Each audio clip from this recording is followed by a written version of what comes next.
하루살이가 메뚜기와 놀고 있었습니다. 아침부터 신나게 즐거운 놀이로 긴 하루를 보내고 난 후 이제 해가 뉘엿뉘엿 넘어가고 붉은 노을이 지는 저녁이 찾아왔을 때 메뚜기가 하루살이에게 말했습니다. 친구야, 이제 우리 내일 다시 만나자. 메뚜기의 말을 들은 하루살이는 눈을 동그랗게 뜨고 이렇게 대답했습니다. 내일이 뭔데? 하루만 살고 죽는 하루살이에게는 내일이라는 단어가 없었습니다. 그리고 또 어느덧 시간이 흘러 뜨거운 여름철 곡식 사이를 뛰어다니며 배부르게 먹어 살이 찐 메뚜기에게 다람쥐가 찾아왔습니다. 그리고 다람쥐가 말했습니다. 친구야, 이제 가을이 다 지나고 눈 내리는 겨울이 다가오고 있으니 나는 겨울철 먹을 도토리를 집에 쌓아놓는 일을 해야 해. 그러니 우리 이제 그만 헤어지고 내년에 다시 만나자. 다람쥐의 말을 들은 메뚜기는 눈을 동그랗게 뜨고 이렇게 대답했습니다. 내년이 뭐야? 여름과 가을 한철을 살고 사라지는 메뚜기에게는 내년이란 단어가 없었습니다. 장면이 바뀌어 어느 병원의 병실에서 늙은 어머니가 숨을 거두고 있었습니다. 그 어머니는 자기 앞에 서 있는 아들의 손을 잡고 이렇게 말했습니다. 아들아, 나는 하나님의 부르심을 받아 먼저 간다. 나중에 천국에서 다시 만나자. 하나님을 믿지 않던 아들은 어머니를 눈을 동그랗게 뜨고 바라보면서 마음속으로 이런 생각을 했습니다. 천국이 도대체 뭐지? 거기가 어디이기에 어머니는 먼저 가신다고 하는 것일까? 하루를 사는 하루살이는 내일이란 단어를 알 수 없었고 여름 한철을 사는 메뚜기는 내년이란 개념을 알 수 없었습니다. 마찬가지로 이 세상이 전부 다라고 믿고 살아가고 있는 이 아들은 어머니가 말씀하신 천국, 하나님의 나라, 즉 영생이라는 세계를 이해할 수가 없었습니다. 우리 교회는 매일 성경이라는 그 큐티 월간지가 있어요. 그 월간지에 나오는 성경 묵상의 순서를 따라 제가 설교하고 있습니다. 그 본문에 나오는 순서를 따라 그대로 설교를 하고 있거든요. 그래서 이 설교 본문이 제가 원해서 선택하는 본문이 아니에요. 주어지는 본문이에요. 그래서 싫든지 좋든지 주어진 본문을 가지고 저는 씨름을 해서 설교 말씀을 산출을 해야 돼요. 그래서 이제 순서가 되어서 이번 5월달, 6월달은 로마서가 말씀을 설교할 순서로 주어졌습니다. 그래서 5월 첫 주부터 제가 로마서 말씀을 설교해 나가고 있습니다. 로마서는 제가 아주 좋아하는 말씀입니다. 특별히 제가 로마서 1장 17절 말씀을 통해서 구원받고 거듭났고 그리고 하나님의 주의 종으로서의 부르심을 받았습니다. 그래서 로마서의 말씀은 저에게 아주 개인적으로 의미가 있는 성경이라고 할 수 있습니다. 그래서 저는 4월 달부터 이제 5월에 시작되는 로마서 설교가 내심 기대되었어요. 그리고 모든 설교자들이 로마서를 멋있게 한번 꼭 설교하고 싶어 해요. 그런데 막상 5월 들어 제가 로마서 설교를 시작하고 보니 로마서 말씀이 너무나 어려웠어요. 저는 구약 성경에 나오는 레위기가 어렵다고 생각하고 레위기가 다가오기 전에 레위기 어떻게 설교하지? 나도 잘 이해하기 어렵고 그걸 설교하면 성도들은 더 몰라하고 지루해할 텐데 레위기를 어떻게 설교할까라고 고민을 많이 했는데 막상 레위기를 설교해 보니까 훨씬 반응이 좋았어요. 레위기 말씀. 저도 은혜가 있었고 그 레위기 앞에서 긴장을 했었는데 오히려 로마서 말씀이 뚜껑을 열어보니 훨씬 더 어려웠어요. 그래서 이번에 로마서를 설교하기 위해서 준비하기 위해서 로마서 말씀을 세밀히 읽어 나가다 보니까 평소에 로마서 중에서 제가 좋아하던 말씀 몇 구절을 빼고는 나머지 대부분이 난해하고 생소하고 지루하고 이해하기 어려운 내용들로 가득 차 있었습니다. 특별히 로마서 3장, 4장은요, 제가 건너뛰었지만, 무슨 말씀을 하고 있는지 정말 어려웠습니다. 그래서 5월 들어서 제가, 저희 아내는 잘 알고 있는데 계속, 너무 어려워, 라는 말을 입에 달고 살았어요. 로마서 너무 어려워. 그렇다면 왜 이렇게 로마서가 저에게는 어렵게 느껴졌을까?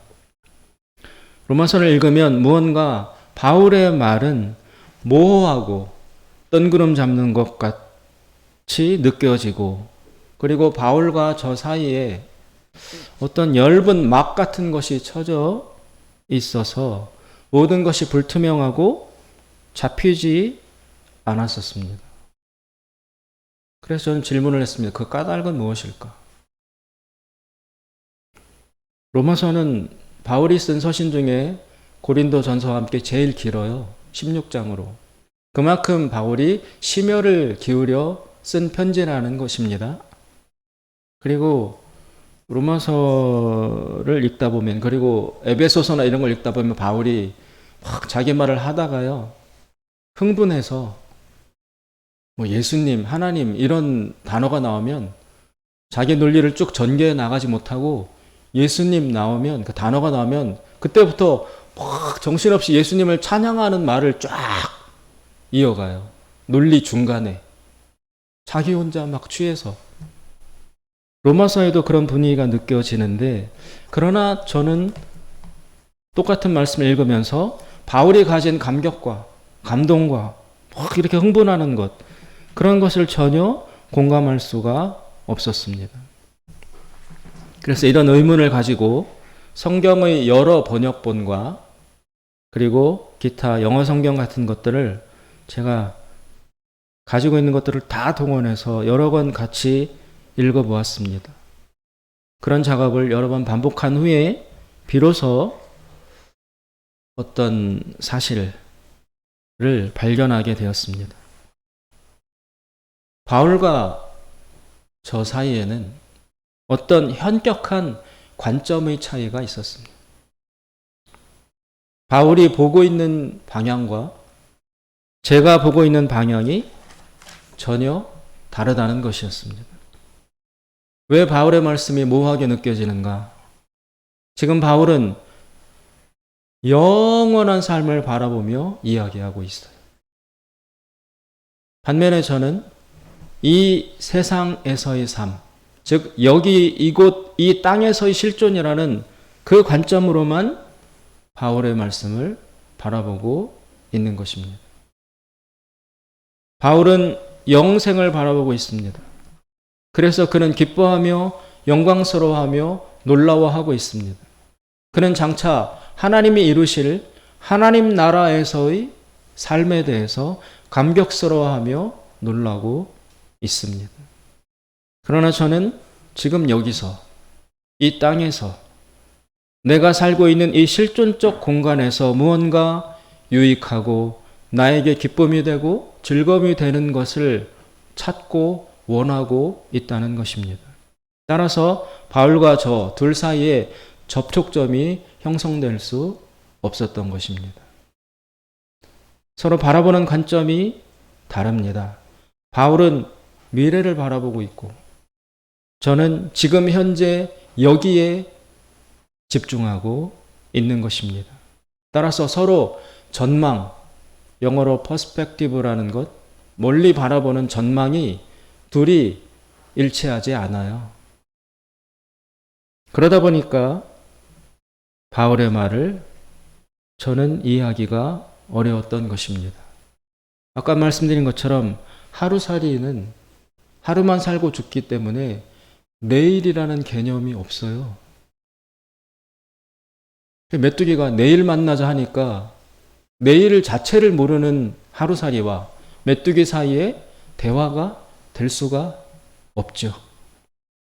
또 메뚜기와 다람쥐 사이에, 다람쥐는 이제 겨울이 다가오니까 겨울잠 자고 내년에 만나자.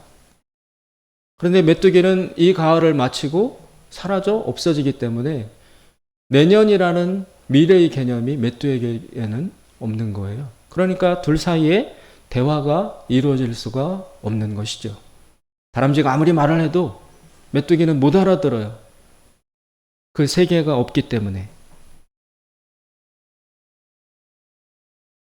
또 아들은 천국, 즉 영원한 삶 속에서 다시 만난다는 어머니의 말을 이해할 수 없었습니다. 왜냐하면 그에게는 영원한 삶에 대한 개념이 없었기 때문입니다. 이처럼 바라보는 방향과 범위, 즉 전망이 다를 때에는 둘 사이에 소통이 이루어질 수 없습니다. 두 사람이 서 있는 의미 지평이 서로 다르기 때문입니다. 한자로 말하면 동상이몽인 것이죠. 침대에 같이 두 사람이 누워있지만 속으로는 서로 다른 생각을 하고 있는 거예요. 대화가 될 수 없습니다. 오늘 본문 말씀에서 사도 바울은 이제 믿음으로 구원을 얻고 난 이후의 우리의 삶에 대해서 이야기를 하고 있습니다. 4장까지는 우리 인간은 모두 죄인이다. 이방인이든 유대인이든 상관없이 다 죄인이다. 하나님 앞에 진노의 대상이다. 위험한 상태다. 그럼 어떻게 구원을 받을 수 있는가? 예수 그리스도를 믿는 믿음으로 구원받는다. 그러면서 믿음이 무엇인가를 4장에서 아브라함의 예를 들어서 믿음에 대해서 한 장 전체를 들여서 설명을 했습니다. 그래서 믿음으로 구원받는다는 것에 대한 개념 정리가 4장까지 해서 끝났어요. 그래서 이제 5장에 들어와서는 무엇을 이야기하느냐? 5장 1절을 보십시오. 그러므로 우리가 믿음으로 의롭다 하심을 얻었은즉, 즉 믿음으로 의롭다 함을 얻는 것은 4장까지 설명이 끝났은즉, 이제 그 얘기는 끝났고 그 다음에 대해서 이야기해보자. 그 다음 우리가 주목해야 될 주제는 무엇이냐? 우리 주 예수 그리스도로 말미암아 하나님으로 더불어 화평을 누리자. 이것이 그 다음 과제라는 것입니다. 그런데 예수님을 믿고 거듭난 이후에 이제는 교회에 출석하고 믿는 자의 삶을 살아나갑니다.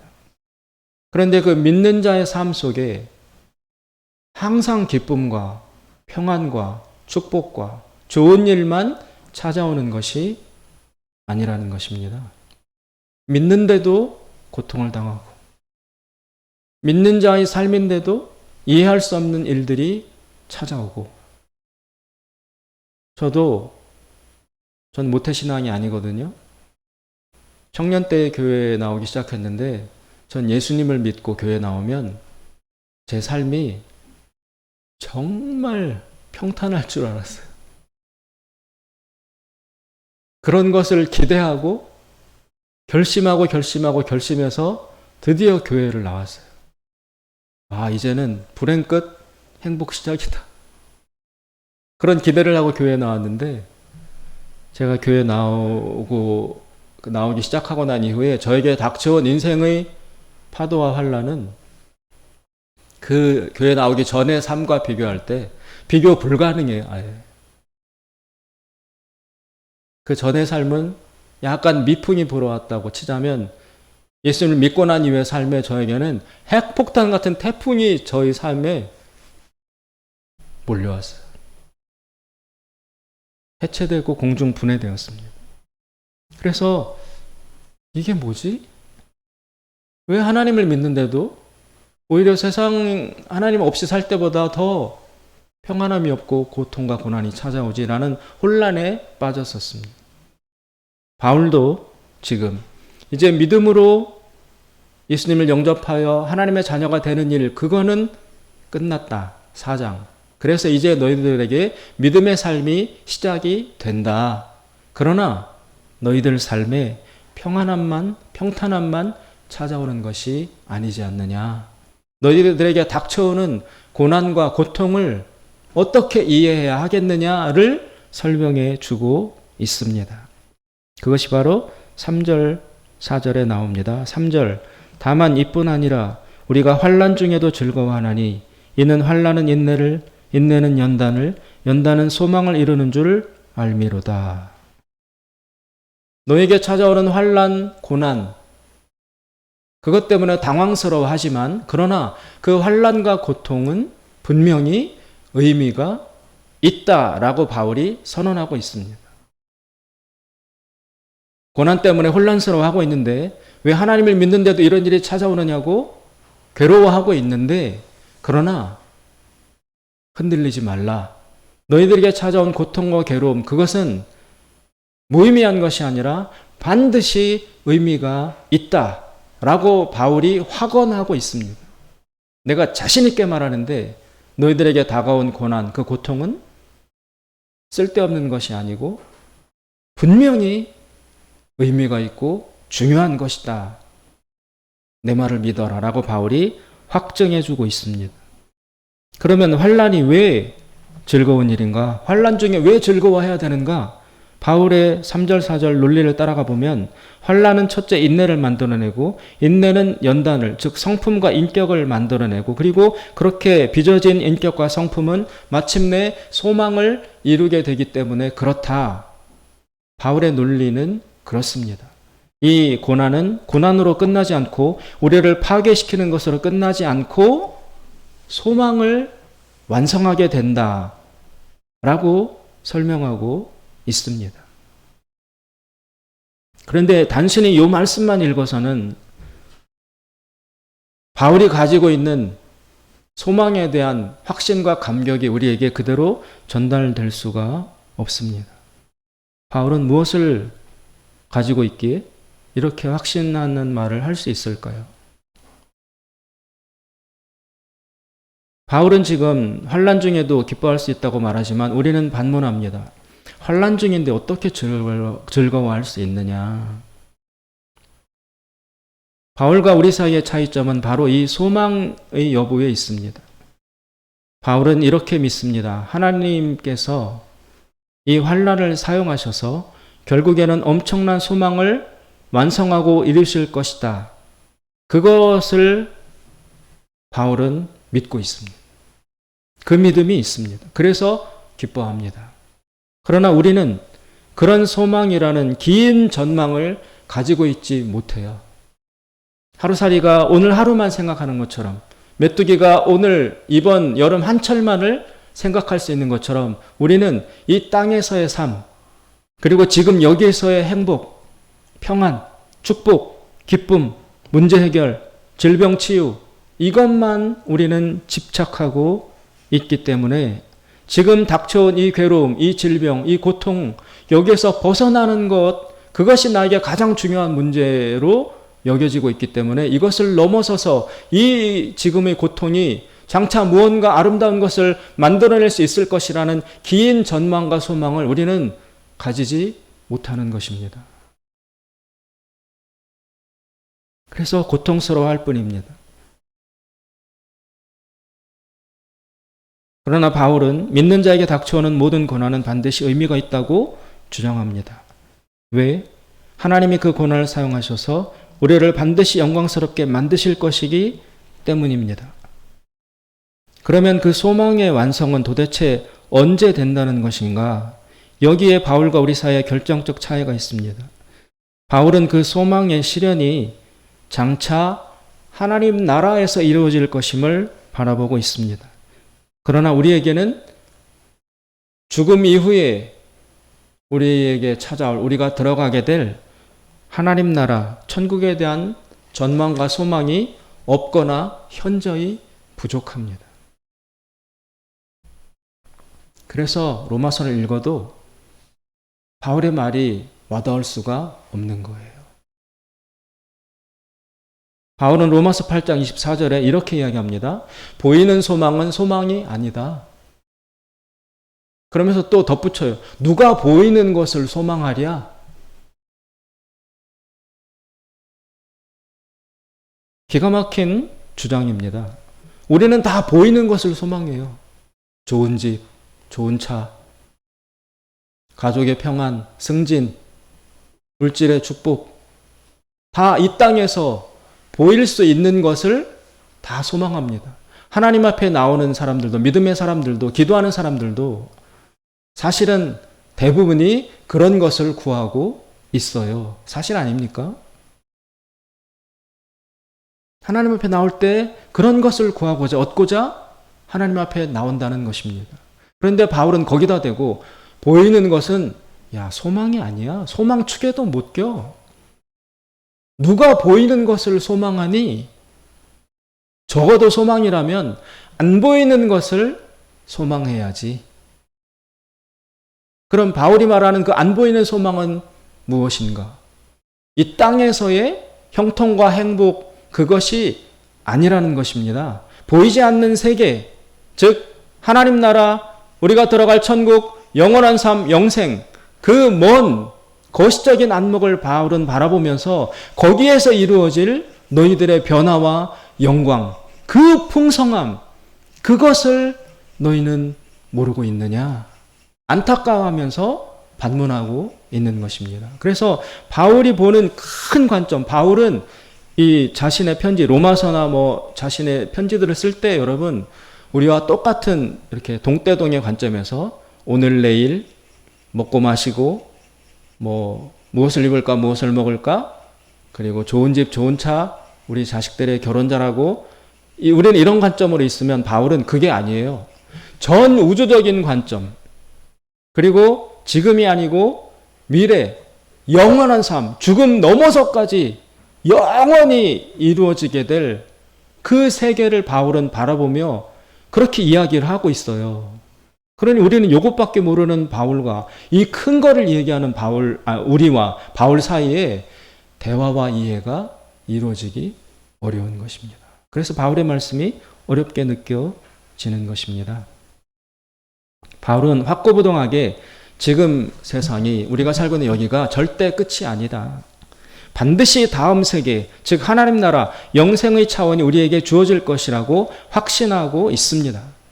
그리고 심지어 바울은 자기가 살아있는 동안 예수님이 다시 오셔서 재림하셔서 곧 하나님 나라를 완성할 것이라는, 긴박한 하나님 나라가 이루어질 것이라는 그런 전망 가운데 살았던 사람이에요.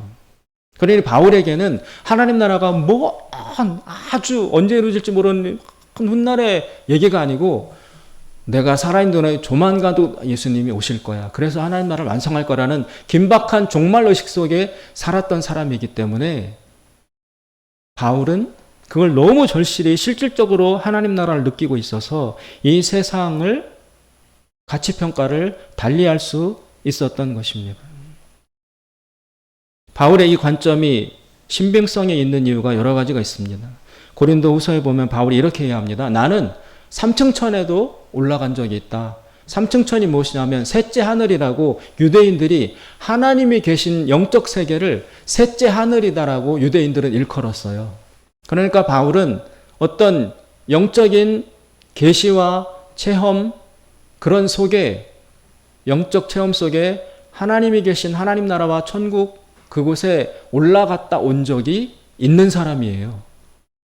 그러니까 바울은 말로만 하는 게 아니라 환상과 계시 속에서, 영적인 세계 속에서 하나님 나라에 가서 하나님 나라의 실상을 보고, 그리고 자기가 말로 할 수 없는 이 기이한 말을 듣고 왔다고 고린도서에서 고백합니다.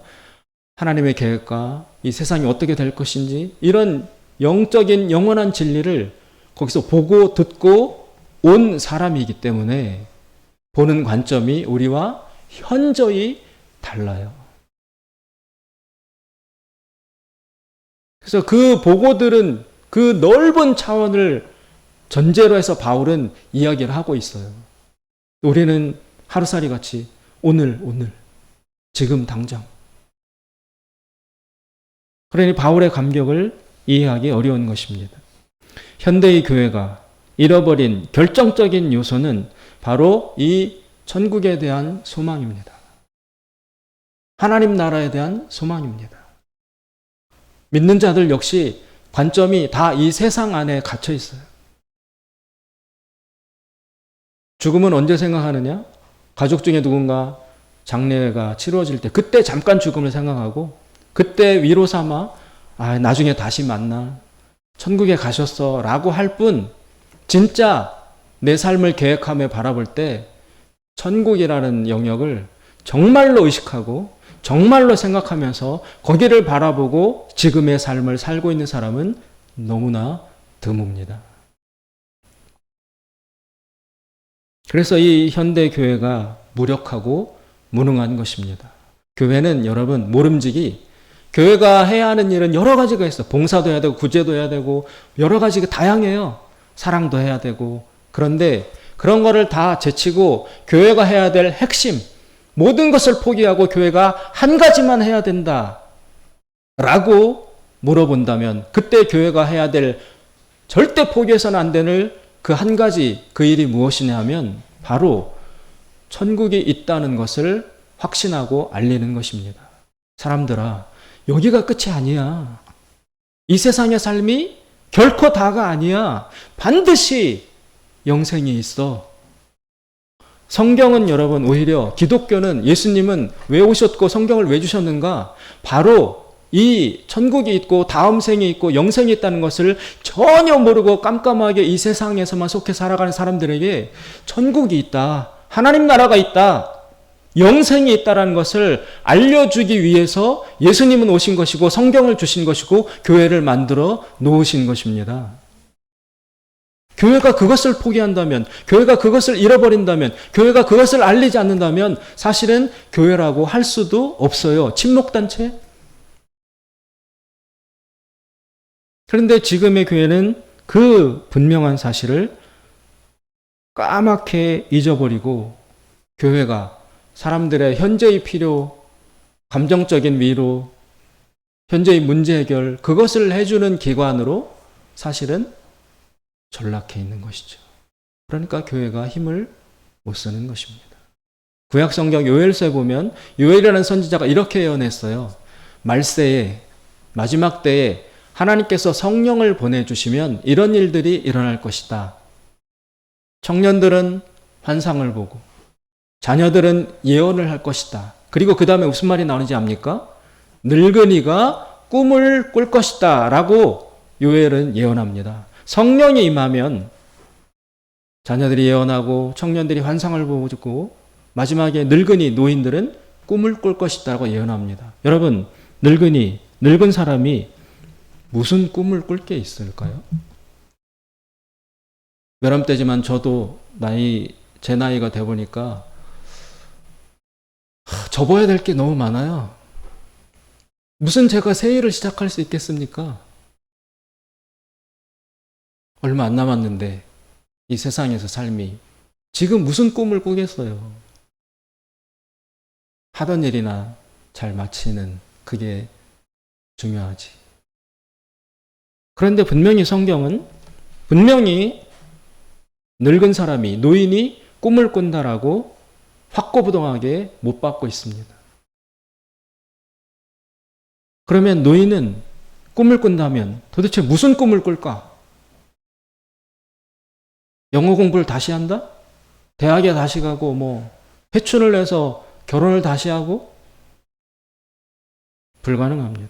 그런데 늙은 사람이 노인이 꿈꾼다라고 하나님은 강력하게 선언하십니다.